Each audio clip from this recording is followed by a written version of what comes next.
Well, hello and welcome to the second day of the Alliance 2021 Signature Series Summit on Health and the Economy. My name is Rhett Buttle. I'm the founder and principal of Public-Private Strategies and today's moderator. You can join the conversation on Twitter using the hashtag HAPSummit21 and follow us at All Health Policy. We want everyone today to be active participants, so please get those questions ready. And here's how you do it. Please navigate yourself to the chat box on your screen. You can use this feature to submit questions to the panelists, as well as to seek support for any audio or technical issues you might be having. We encourage everyone to use the box. We want to make sure we get to your questions today and have a lively conversation. Materials for this event are located in the left-hand side of your screen within the Agenda tab. Please select this panel to view details and extend speakers' biographies. And of course, a recording will be available here at the end of this webinar. Now, I'm pleased to bring into the conversation today's amazing experts. First, I'm so pleased to be joined by Karen York, who's the Chief Executive Officer at Job Opportunities Task Force. Karen is the youngest CEO and the first African-American woman to lead the 25-year organization. As CEO, Karen leads a team of passionate advocates, experts, practitioners focused on policy and programs to eliminate educational and employment barriers and facilitate successful entry or re-entry of low-skilled, low-income workers into the labor market. Welcome, Karen. Next, I'm pleased to bring into the conversation Dr. Brian Raymer, Senior Fellow at Wellbeing and Equity, or WE, and World and Policy Fellow at the Joseph R. Biden Jr. School of Public Policy and Administration at the University of Delaware. Brian's work focuses on social determinants of health and socio-political forces that shape health outcomes. Prior to his current appointments, Brian was Vice President of Health and Housing, a national initiative at Enterprise Community Partners, and Director of Community Health Engagement at the Office of Health Equity at Christiana Care Health Systems. Finally, I'm so welcome to join into the conversation Khalid Pitts, owner of the Cork Wine Bar and Market in Washington, D.C.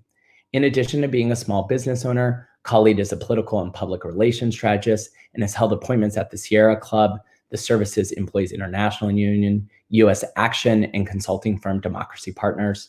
Khalid also co-founded Healthcare America Now, which played a huge role in the passage of the Affordable Care Act, and has advised the Obama White House on issues around gun violence and healthcare. Also, as someone who frequents Khalid's restaurants that's in my neighborhood, so super excited to have him here today. So with that, I'm so happy to be with all of these amazing panelists, and I wanted to open the conversation by starting with a question for everyone.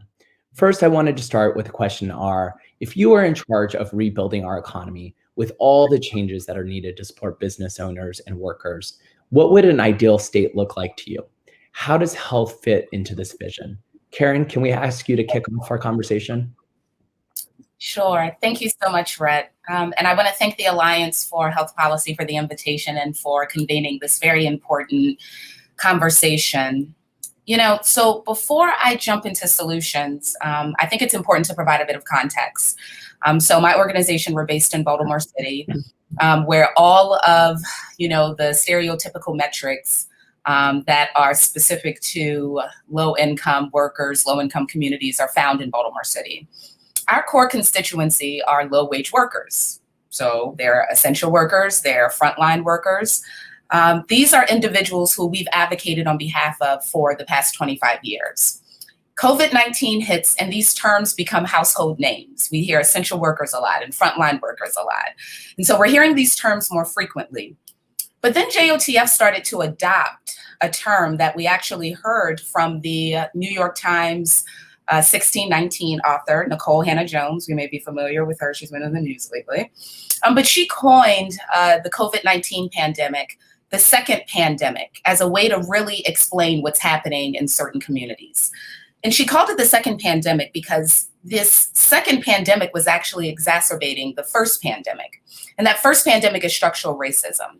And so there's an old term that when white America gets a cold, Black America gets pneumonia.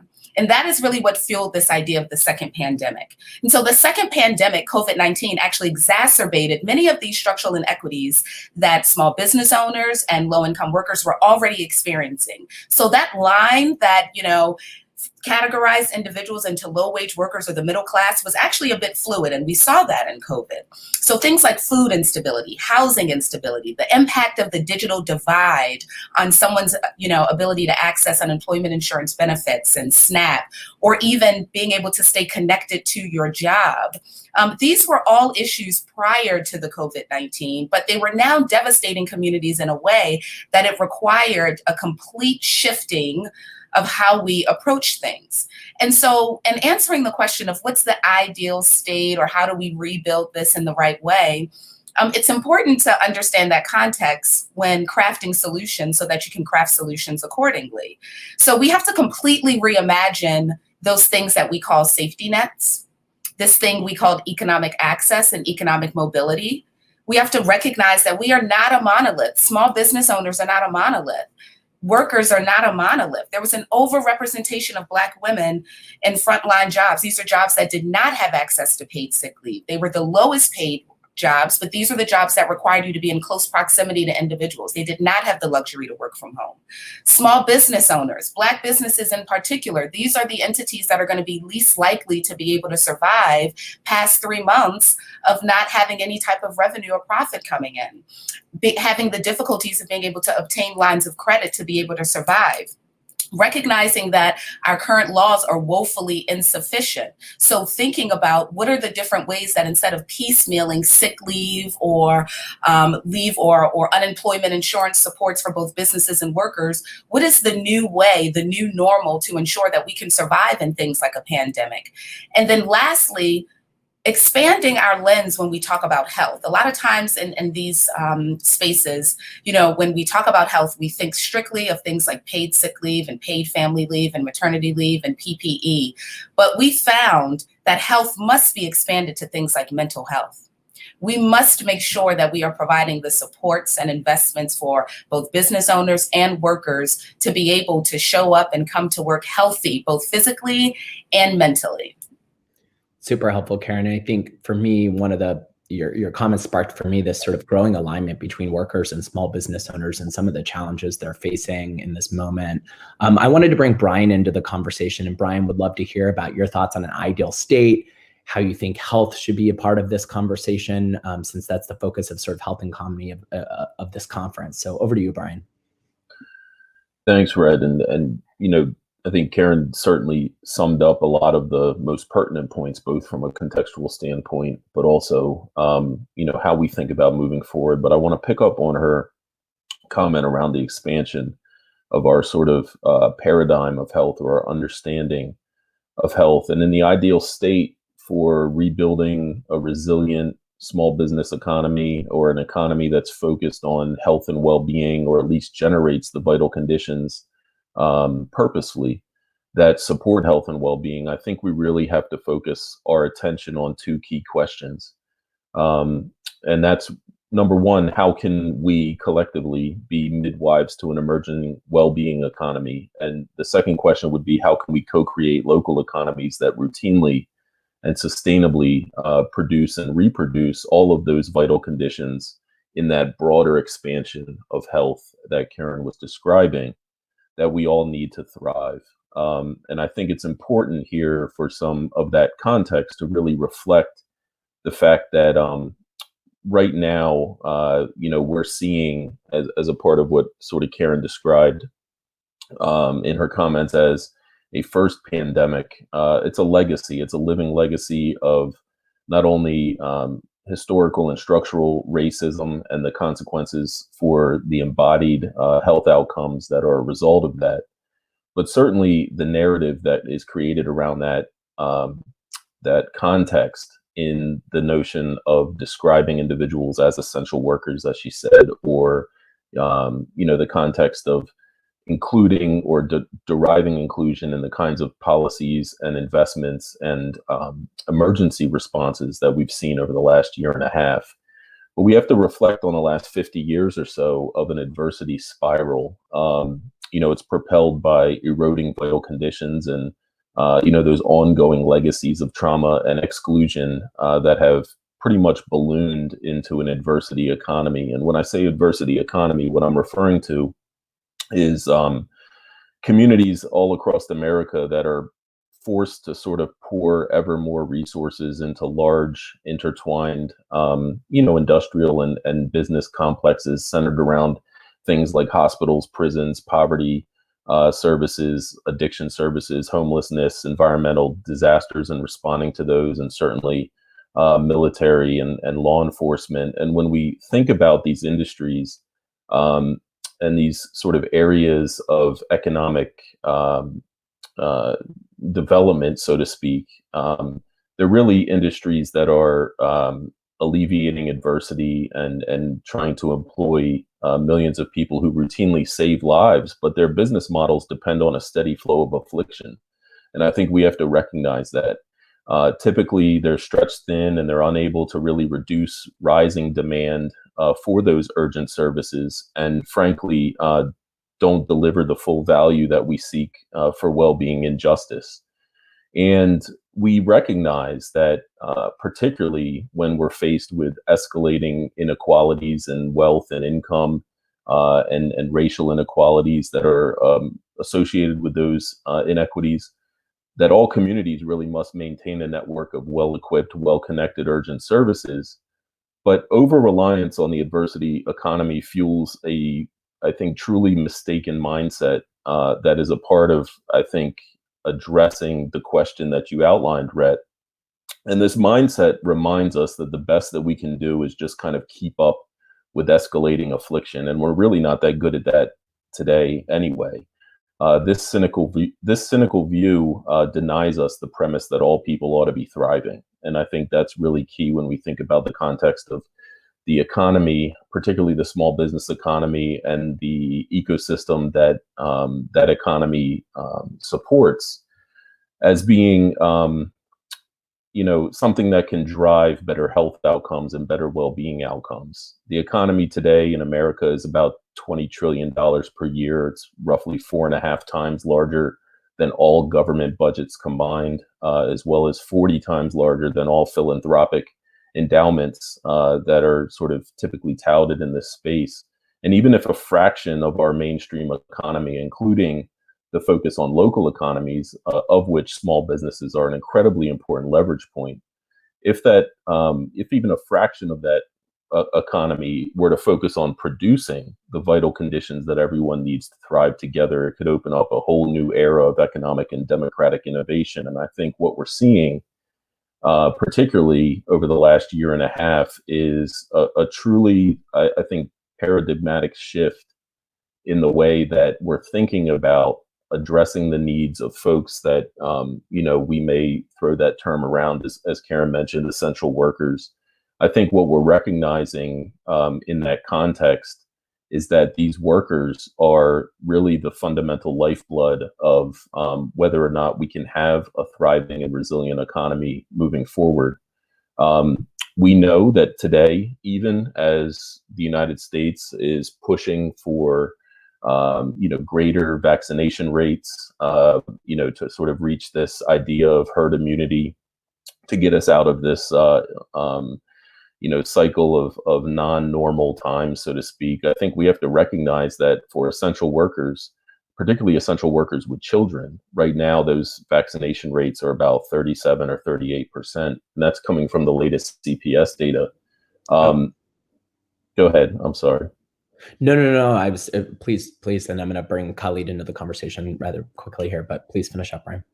Yeah, absolutely. And the point that I wanted to make with that statistic is simply that we're seeing more and more evidence being generated that these essential workers are not foregoing vaccinations because they don't believe in them or they're hesitant. It's simply that they don't have access or don't have the time and resources and the ability to access these vaccinations in a way that's meaningful to making a dent in that case. And many of these folks are just worried about keeping a roof over their head and enough food on the table for their family and their kids.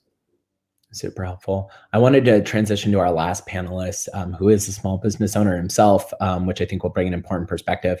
But I also wanted to remind folks that we're going to quickly move here we want to hear from folks who are watching. So please feel free to use the question and answer function on your screen. We want to be able to bring some of that into the conversation. But Khalid, thank you so much for being here with us, and would love to just hear your take on this question as someone who's both straddled, policy, politics, but also has, had the challenge of running.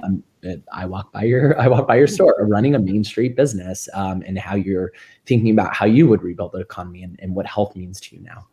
Sure, thanks, Rhett. And I think it's important we hear from the audience and their questions. So let me just first say, if I was going to rebuild a perfect world, I have more women and people of color in leadership positions to make these decisions. So off of that political soapbox, I would say this. I think I've been doing public policy for more than 2 decades, and looking at that at the meta level. But policies get written on the broader level, whether it's state or city or federal, but they get played out in practice on the front lines. And the hospitality industry, Karen talked about frontline workers. We were the front line of, I believe, of this and their impact, whether hospitality or small business.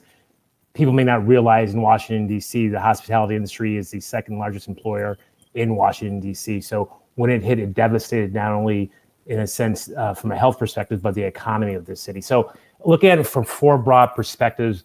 If I was going to rebuild that perfect world, and I'm really looking at the practical level, down to the studs and the boards. Is I look for an area of support in terms of policy, whether it's access to agencies. Karen talked about mental health.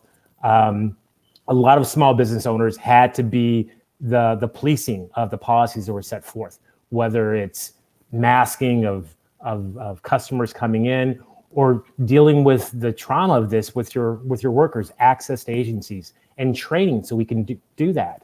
I talk about infrastructure, we talk about equipment and PPE coming in our lexicon, both looking at ensuring that the quality of that PPE is there to help to truly protect our workers, and creating the best distribution network that we can, so it's easy access for small business owners to get to them, whether they can travel themselves or whether that equipment can get to them. A third, I think from a capacity standpoint, we talk about the closures in here. We're maybe close to 100, small business, more than 100, small business, hospitality, food, market sort of industries. And even talking mom and pop, a lot of places have closed down, never to reopen back here again in DC probably. But I look to do something in terms of businesses when they close down, particularly temporarily, what to do about that, what to do about when you have for those workers who lose finances from a business close down, or when they have to go home because they've been sent home because they're presenting with symptoms that may make other employees nervous, or again, putting our customers at risk. And then we talk about, in terms of money, we talk about taxes, whether it's excise or taxes on sales, or whether it's property taxes. It's going to be a way that we build a safety net. Karen talked about a safety net, that we build that sort of safety net to keep these small businesses up and running during these times. And lastly, I think Karen also talked about, and Dr. Raymer, practices the broadening aspect of care. Majority of our workers have children at home. Having a childcare policy that can address that need, both the mental strain, the financial strain, and just the care for that home, as well as, I would say, I think cultural and language assistance.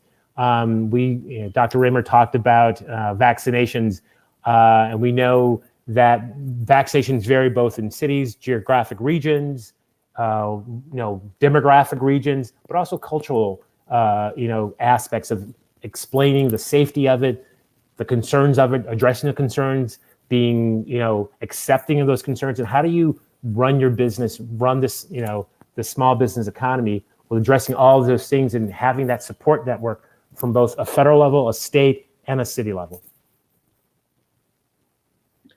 Super interesting. I want to remind the audience that you can throw some questions in the chat now, since we're going to move it, and really want to begin sort of a broader level of conversation.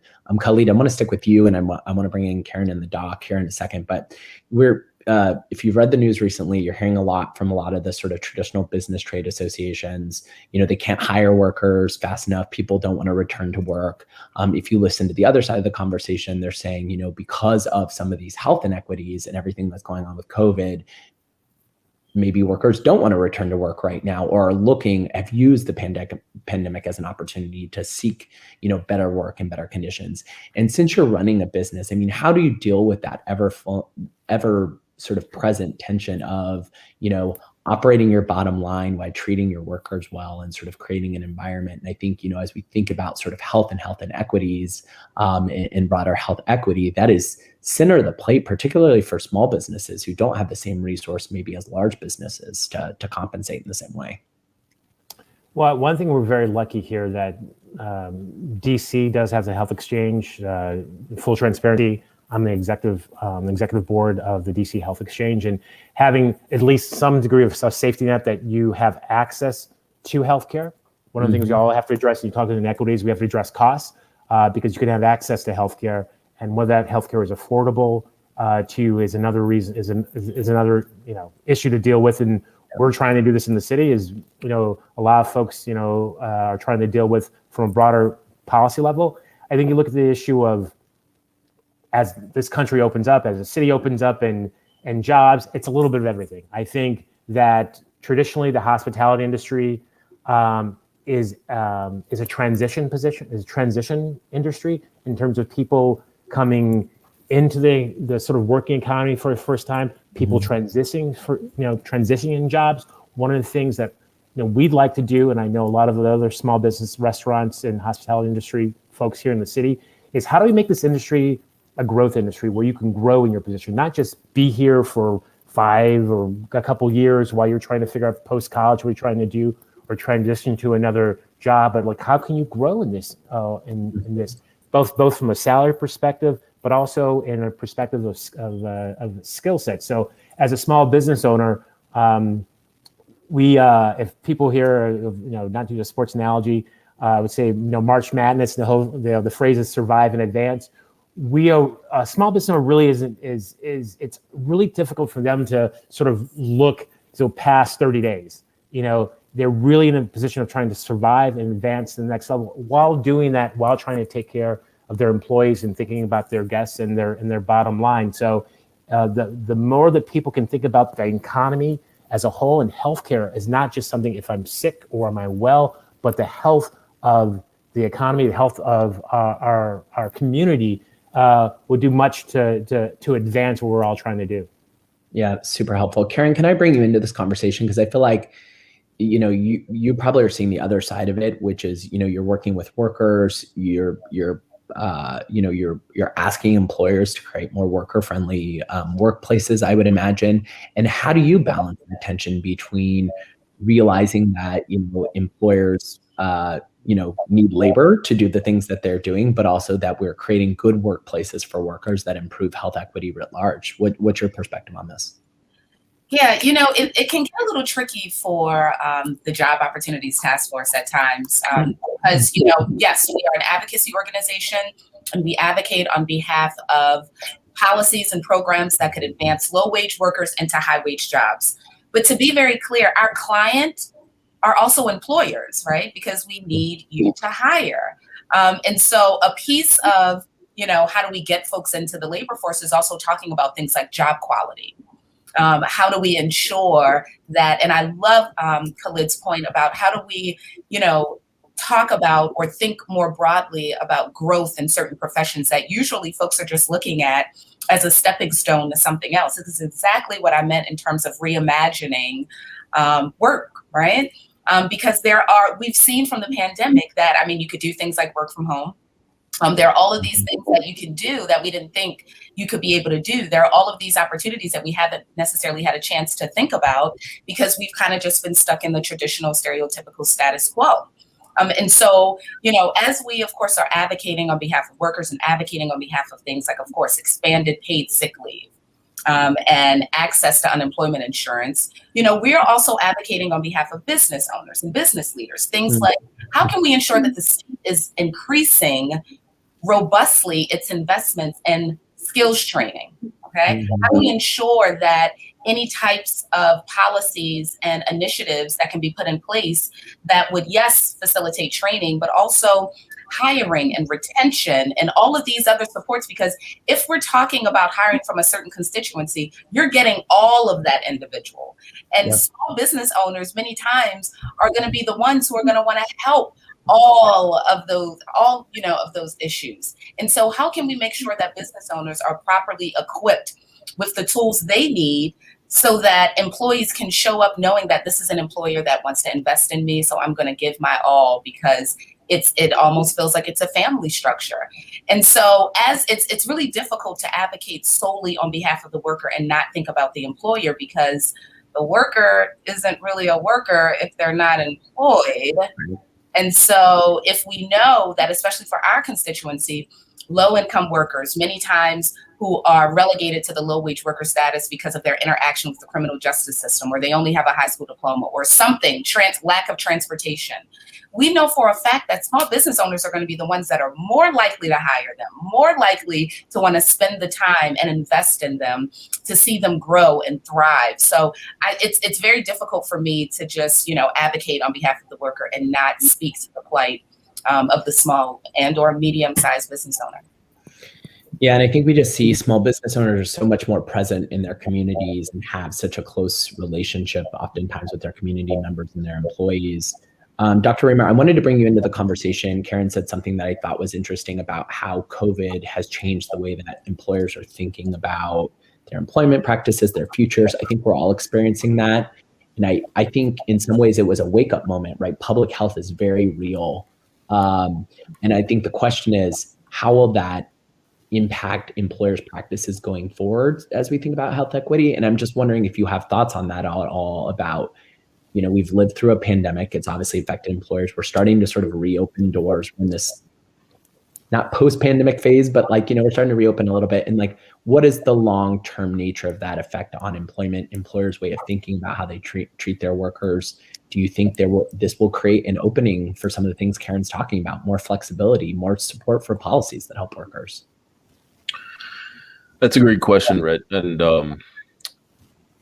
I would like to say that the answer to that is a positive yes, and that there's a hopeful view on that. And I am still hopeful. I'm optimistic in that space, primarily because I think we're seeing a convergence now between sort of these interdependent movements that have been generated even before COVID started, right? Focused on racial and social justice issues, certainly now with an understanding of how real the inequities that are driven by those injustices affect life and death situations for individuals and families. And I think employers, they're not blind to that. They've seen it. They've seen the effects of that on their own workplaces. They've seen the effects of, I think, poorly administered or perhaps not as fundamentally administered relief programs, whether it was PPP programs and things like that, that may have dealt a level of mistrust, even with the kinds of government or bureaucratic responses that are necessary in times of crises.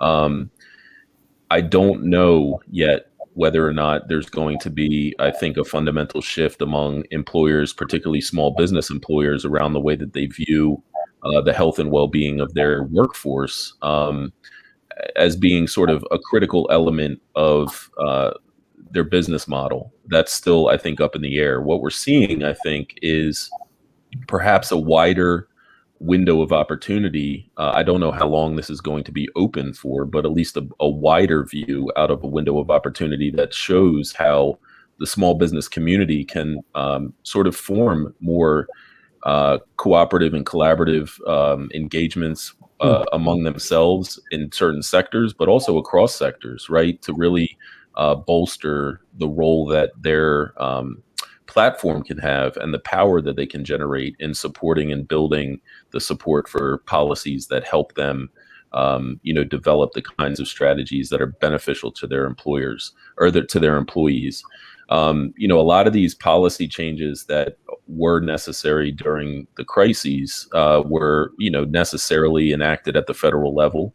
And then there were, sort of guidance that were applied at the local level. I'm certain that there's going to be a need to focus more true policy change at the local level that follows perhaps some of what was enacted at the federal level, right? I mean, everything from unemployment insurance, as Karen mentioned, to family support leave and these sorts of things are fundamentally necessary and need to be administered by real resources driven by the federal level. But what we're seeing, I think, now is too much of a patchwork of local governments deciding whether or not they're going to allow their small business communities to take advantage of these sorts of policy changes or investments because of the narrative that has been sort of centered around essential workers and perhaps some false trade-offs of, as you mentioned earlier, right?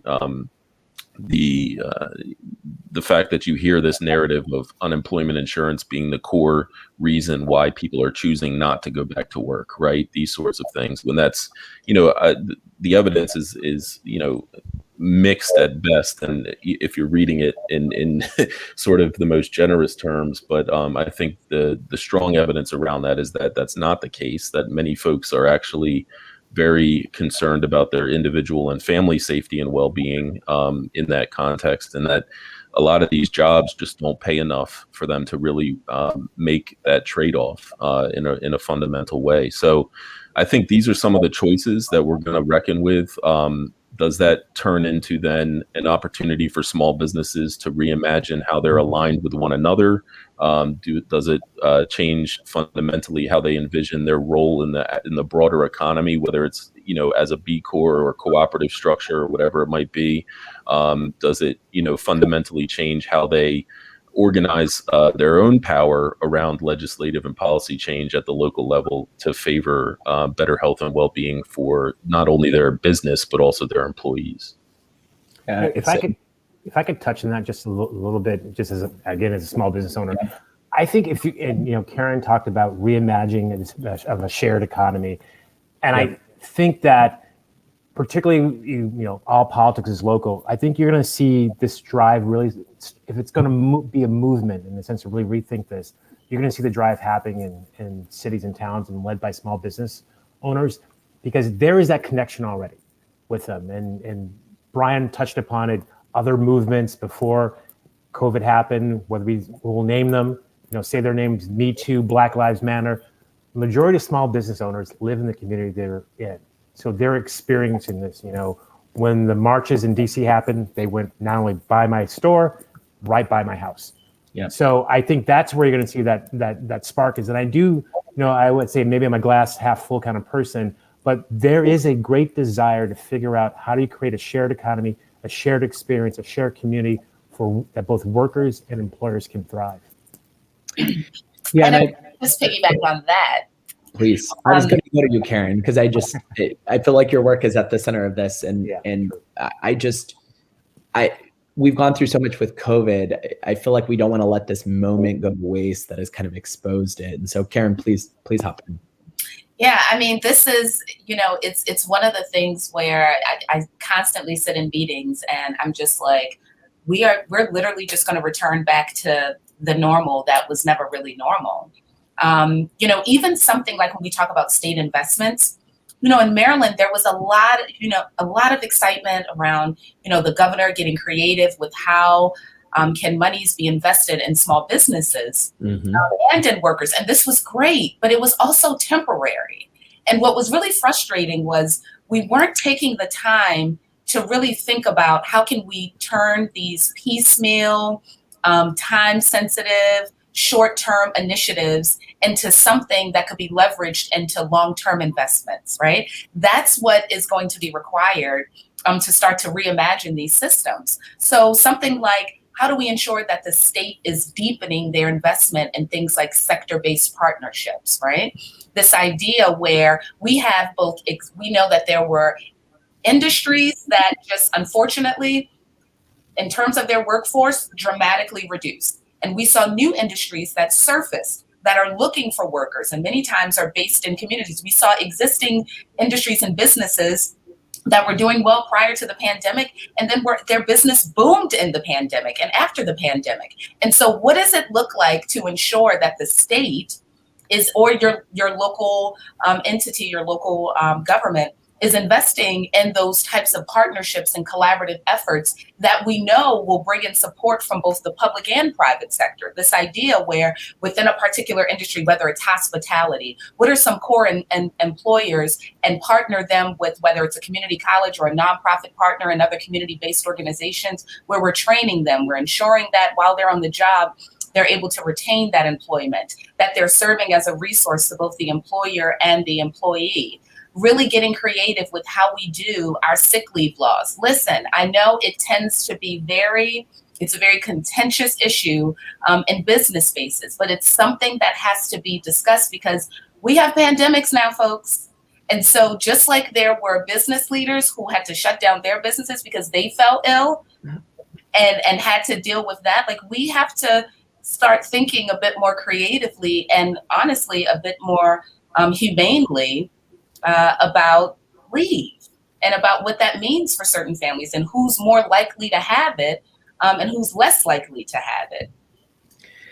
Yeah, and that's why I'm personally passionate about taking advantage of this moment and making sure that we're applying it to all these lessons, whether it be, long-term public health infrastructure and helping, businesses understand why investing in public health now is important to health equity, or whether it's public policy and systems change, which is where I want to go, because we had a question from the audience about what sort of change we need. And, I'm curious to hear your thoughts. I feel like we have people who've worked at varying levels.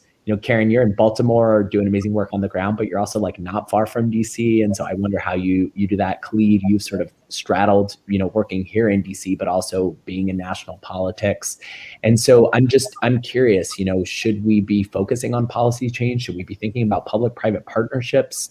Should we be thinking about corporate accountability? Like, what are the tools we need to be employing in this moment?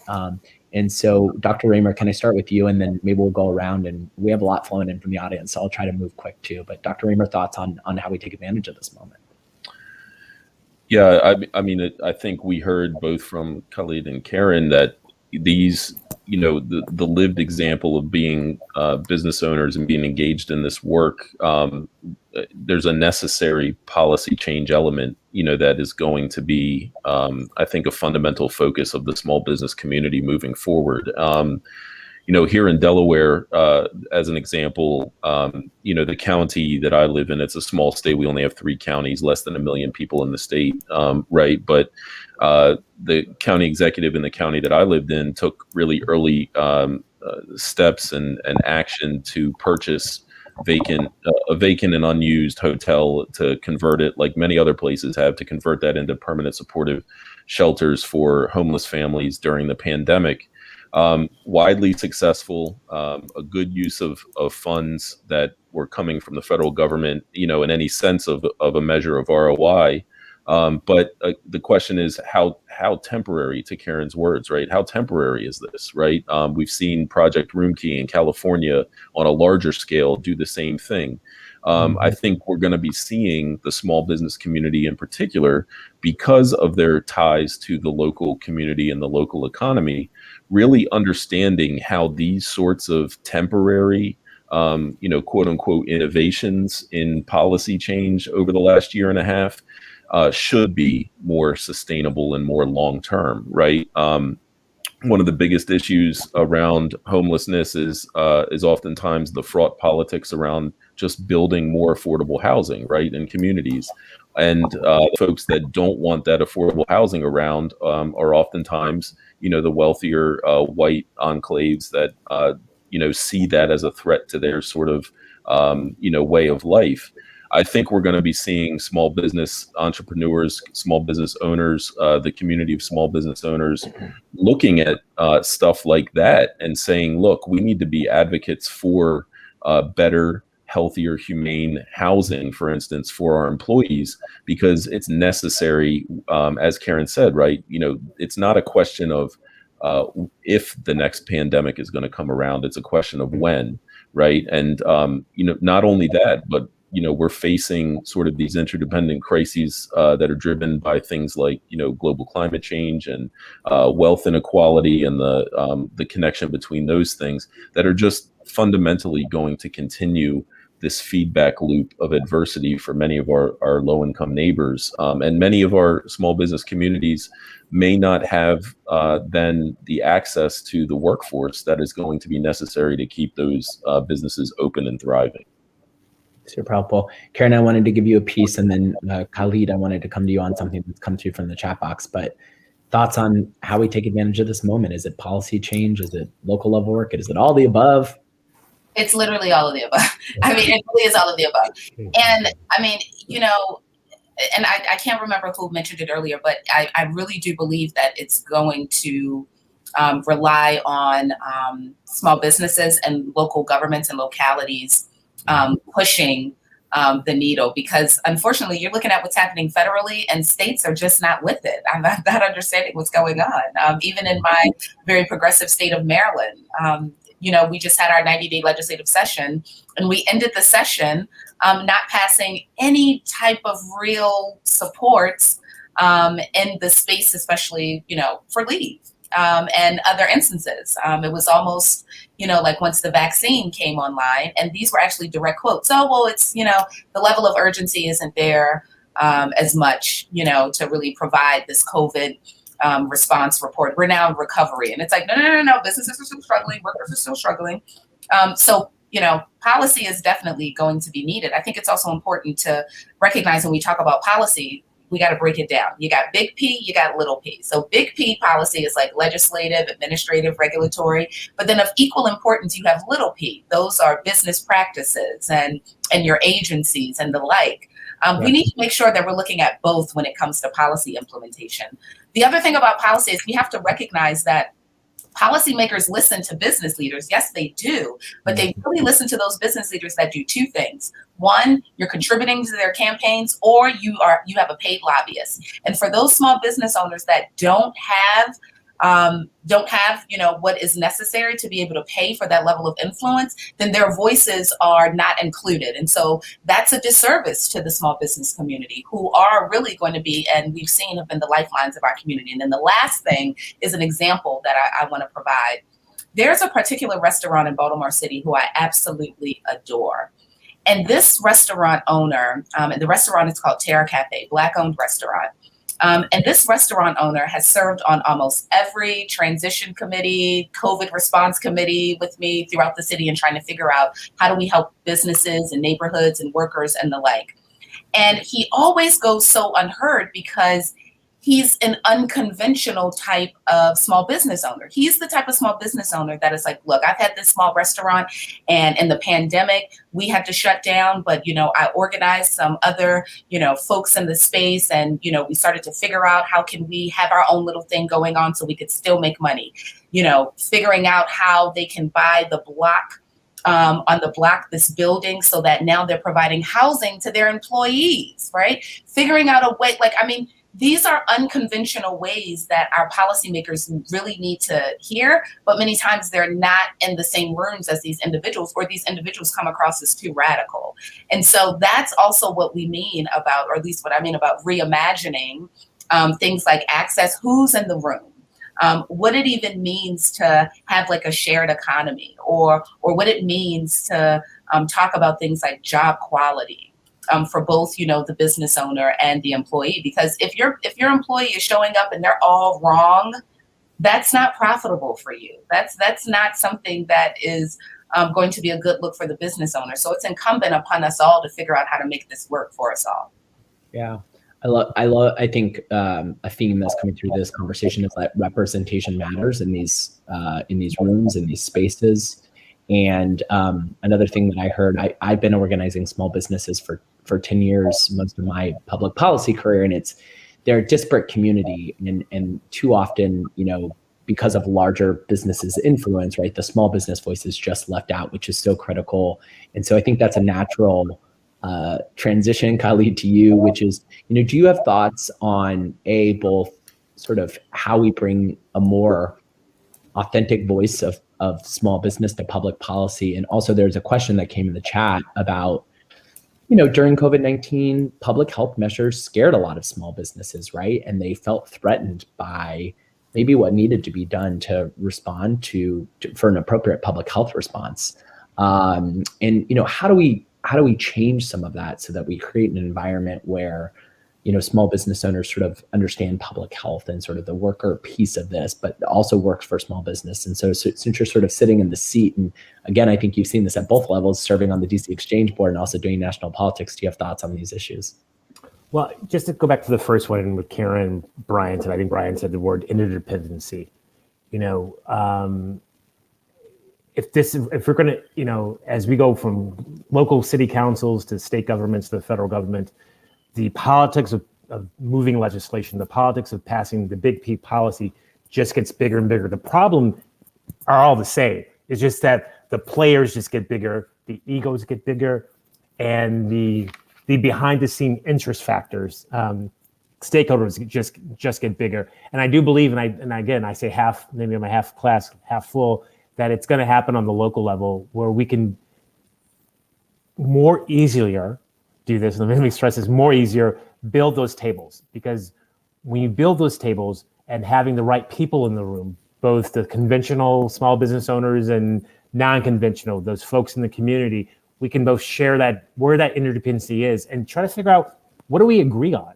Because far too often, I've been doing politics a long time, we fight over what we don't agree on and can't figure out how do we agree on something.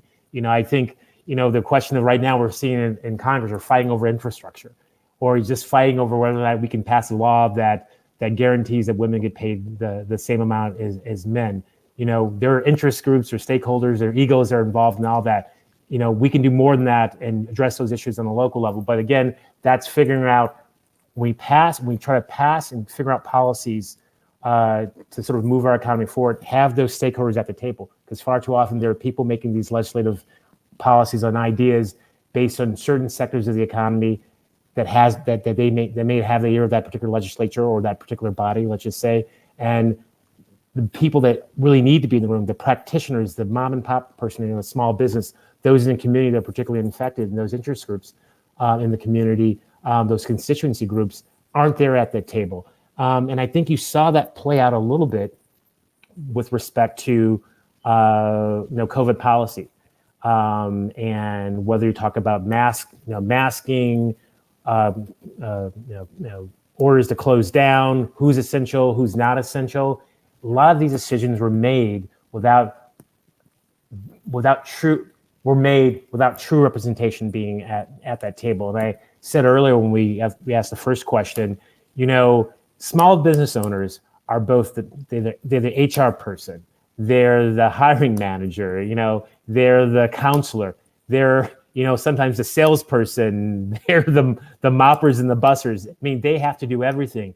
And so much was put upon them without them having a real understanding of, one, what's the next day? And as I said, 30 days, small business owners are able to sort of plan out 30 days in advance, but they really needed help, the bigger picture of how long we're going to do the mask wearing, as much as they could pass, how long we did mask wearing, how long we're going to shut down. I think the mayor here in DC did a great job, as she measured both the health concerns and economic concerns. But even in that, nothing's perfect. Small business owners were like, well, when are we going to open up?